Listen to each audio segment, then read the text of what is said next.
Hello students, resources and development chapter lesson number 1 इसका अब हम सेकंड पार्ट में लेंगे।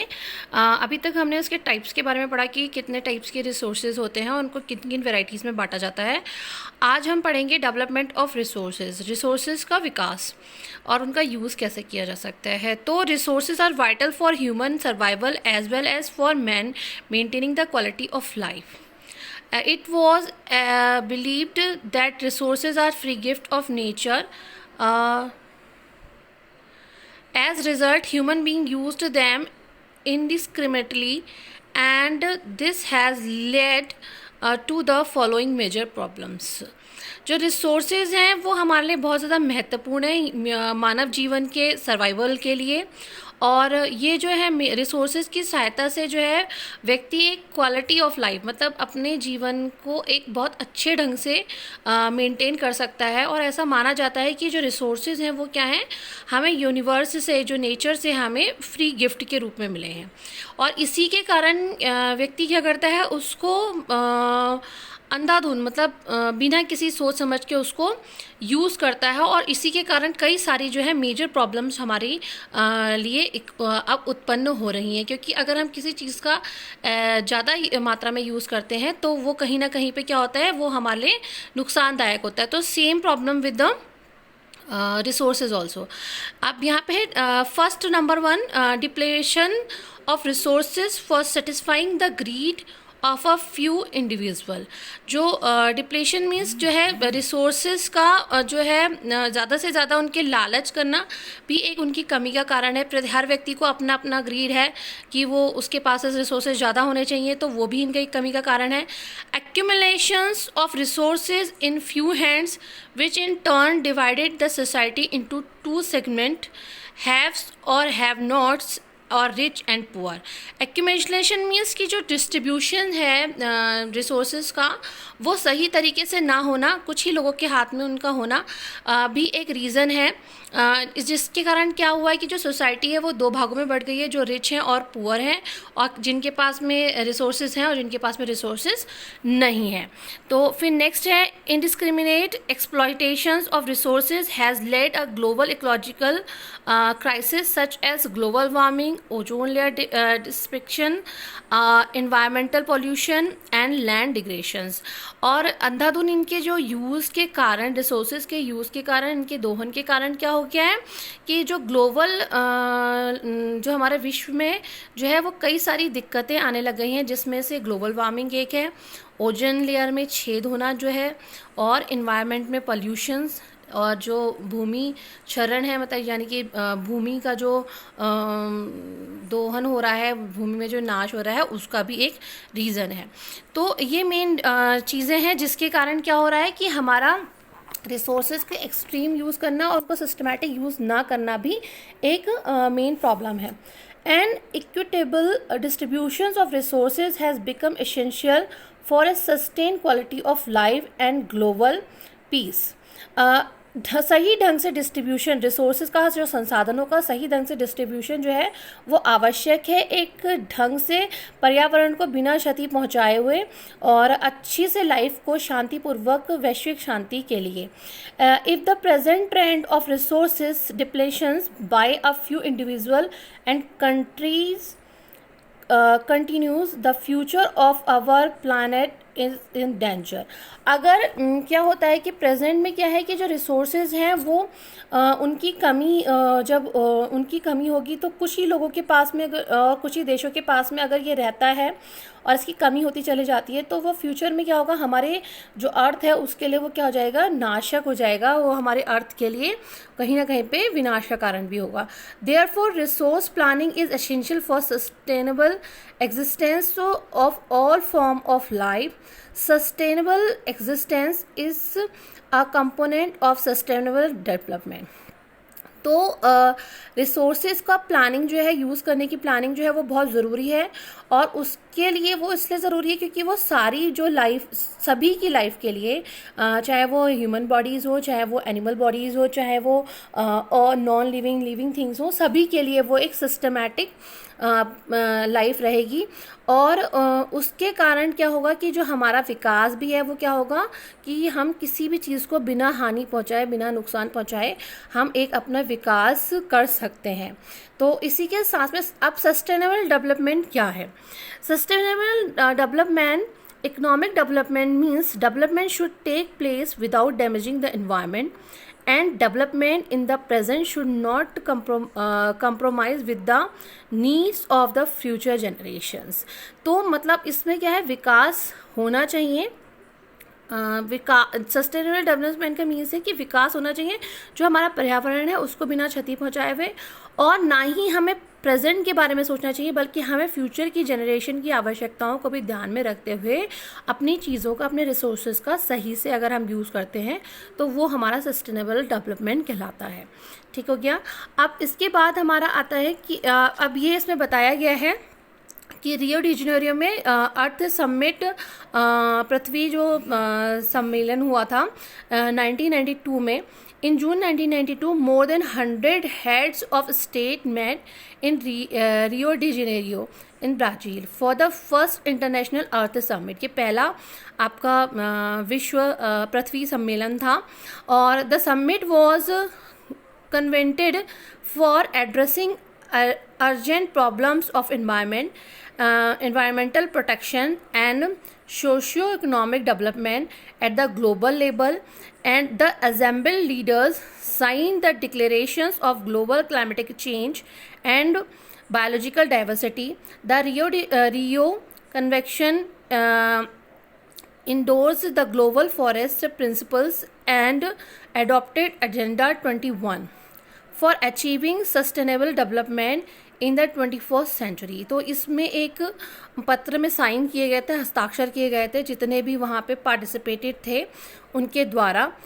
वो 21वीं सदी के लिए था, और उसमें एक रूल्स बनाए गए थे कि किस तरह से हम जो है वो चीज़ों को, जो चेंज हो रहे हैं, हमारे क्लाइमेटिकल चेंज हो रहे हैं, जो हमारी बायोलॉजिकल डाइवर्सिटी है उनको सेव करने के लिए।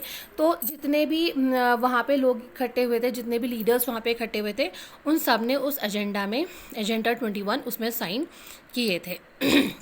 अब agenda, what is the agenda 21? Agenda 21 क्या है? It is declaration sign by the world leaders in 1992 of United Nations Conference on Environment and Development, which took place of Rio de Janeiro, Brazil. It aims of achieving global sustainable development। इसका मुख्य उद्देश्य था क्या था कि जो वैश्विक जो चीज़, मतलब पूरे विश्व में जो विकास हो वो सस्टेनेबल होना चाहिए, यानी कि हमारे किसी भी इन्वायरमेंट को बिना कोई क्षति पहुंचाए बगैर होना चाहिए, और प्रेजेंट के बारे में ना सोचते हुए फ्यूचर की जनरेशन को भी हमें ध्यान में रखना है। It is an agenda to combat environmental damage, poverty, disease through global corporation on common interest, mutual needs and shared responsibilities. One major objective of the Agenda 21 is that every local government should draw its own local Agenda 21। इसका जो main object था वो agenda 21 कि वो हर प्रत्येक सरकार जो है उसको अपना खुद का एजेंडा 21 फॉलो करना है और उसको बनाना है, और साथ साथ में इसका जो मेन उद्देश्य था वो विरोध करना था इन्वायरमेंटल डैमेज, यानी कि पर्यावरण को जो क्षति पहुंचाना है उसको, गरीबी को, बीमारियों को, और किसके द्वारा? वैश्विक सहायता, मतलब सामूहिक सहायता के द्वारा, और लोगों की अपनी नीड्स, उनकी जो नीड्स हैं, उनकी जो रिक्वायरमेंट्स हैं, उनके जो अंडरस्टैंड है उसके द्वारा रिस्पॉन्सिबिलिटीज़ को शेयर करना था। तो ये आपका जो हो गया वो एजेंडा 21 हो गया। अब रिसोर्स प्लानिंग, तो रिसोर्स की प्लानिंग हम कैसे कर सकते हैं, अब इसके बारे में हम पढ़ेंगे। Planning is the widely aspect strategy for judicious use of resources. Planning जो है सॉरी विस्तार से मतलब हमें यूज़ करना चाहिए सोच समझ के। अपने प्लानिंग से क्या होगा कि हम जो अपने रिसोर्सेज हैं उनको हम क्या करेंगे, सोच समझ के यूज़ करेंगे। It has important in a country like India which has enormous diversity in the ability of resources. There are regions which are rich in certain types of resources but are deficient in some other resources. तो जैसे भारत जैसे देश में जहाँ पे बहुत सारी क्या है डाइवर्सिटी है, जहाँ पे बहुत सारे रिसोर्सेज हैं और भिन्न भिन्न प्रकार के रिसोर्सेज अवेलेबल हैं, लेकिन क्या है उसमें कि वहाँ पे एक रीज़न जो है वो बहुत ज़्यादा रिच है किसी एक रिसोर्सेज को लेके, लेकिन दूसरा रीज़न क्या है वहाँ पे उस रिसोर्सेज की क्या है कमी है. There are some region which can be considered self-sufficient in term of the availability of resources, and there are some reasons which have acute shortage of some vital resources. अब यहाँ पे क्या है कि कुछ रिसोर्सेज तो इतने अच्छे हैं कि उनके पास में सभी तरह के रिसोर्सेज मिल जाएंगे कुछ रीजंस में, लेकिन कुछ में क्या है कि बिल्कुल भी मतलब नहीं मिलेंगे. अब इसमें एग्जाम्पल्स इन्होंने दे रखा है. For example the state of Jharkhand, Chhattisgarh and Madhya Pradesh are rich in minerals and coal deposits. जो हमारे झारखंड और छत्तीसगढ़ और अपने मध्य प्रदेश ये जितने भी एरियाज हैं, आपको पता होगा कि यहाँ पे माइंस बहुत ज़्यादा हैं और यहाँ पे कोल्स और मिनरल्स बहुत ज़्यादा मिल जाएंगे आपको. वहीं अगर आप देखें Arunachal Pradesh has abundance of water resources but lack of infrastructural development. और वहीं अरुणाचल प्रदेश में देखिए तो वहाँ पे आपको वाटर रिसोर्सेज मिलेंगे लेकिन इंफ्रास्ट्रक्चर की जो है वो कमी है. और the state Rajasthan is very well endowed with solar and wind energy but lacks of water resources. तो अब राजस्थान में क्या है कि आपके पास सोलर एनर्जी बहुत अच्छी मिल जाएगी आपको और विंड एनर्जी मिल जाएगी आपको, लेकिन वहाँ पे क्या है पानी की बहुत ज़्यादा कमी है. तो इसी तरह से इसमें कई सारे प्लेसेस बता रखे हैं, लद्दाख के बारे में बता रखा है और कई सारे और रीजंस बता रखे हैं. तो कहीं ना कहीं पे भारत में क्या है कि डाइवर्सिटी मिलती है लेकिन हर जगह पे पूरी तरह से हर रिसोर्सेज उपलब्ध नहीं है. तो कहीं पे कोई रिसोर्सेज की मात्रा ज़्यादा है, कहीं पे दूसरे रिसोर्सेज की ज़्यादा मात्रा है. तो उनको हम कैसे यूज़ कर सकते हैं, एक प्लानिंग से ही यूज़ कर सकते हैं. Resources planning in India. अब इंडिया में रिसोर्स प्लानिंग कैसे. Resource planning is a complex process which involves identifications and inventory of resources across the region of the country. This involves surveying, mapping, and qualitative and quantitative estimations and measurement of the resources. अब ये बहुत ही एक complex, क्योंकि जटिल इसलिए है क्योंकि इसके लिए पहले तो पहचान करना बहुत ज़रूरी है और फिर उसके बाद सर्वे करना बहुत ज़रूरी है. मतलब ये काफ़ी सारी चीज़ें रिक्वायर्ड करता है. सेकेंडली है कि involving a planning structure endured with the appropriate technology skill and institutional setup for implementing resource development plans. दूसरा ये इन्वॉल्वमेंट मांगता है, प्लानिंग मांगता है, स्ट्रक्चर मांगता है, एक प्रॉपर टेक्नोलॉजी मांगता है जिसमें हम सुधार कर सकें किस तरह से कि हमें डेवलपमेंट करना है रिसोर्सेज का. थर्ड है matching the resources development plans with overall national development plans.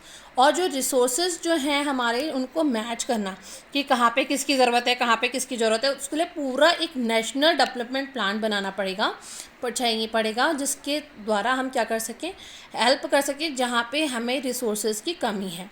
India has made concerted efforts for achieving the goals of resource planning right from the first 5 years plan launched after independence.